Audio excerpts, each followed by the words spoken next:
আমাদের এই বাঁশঝাড়ের মধ্যে ঠায় দাঁড়িয়ে আছে প্রায় ১৫০ বছরের একটা পুরনো শিমুল গাছ।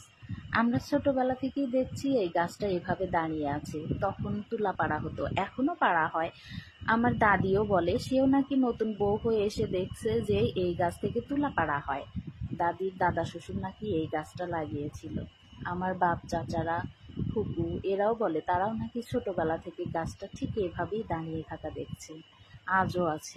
আমাদের এই বাঁশঝাড়ের মধ্যে ঠায় দাঁড়িয়ে আছে প্রায় ১৫০ বছরের একটা পুরনো শিমুল গাছ।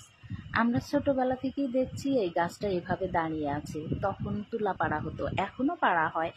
আমার দাদিও বলে সেও নাকি নতুন বউ হয়ে এসে দেখছে যে এই গাছ থেকে তুলা পাড়া হয়। দাদির দাদা শ্বশুর নাকি এই গাছটা লাগিয়েছিল। আমার বাপ চাচারা, ফুপু এরাও বলে তারাও নাকি ছোটবেলা থেকে গাছটা ঠিক এভাবেই দাঁড়িয়ে থাকা দেখছে, আজও আছে।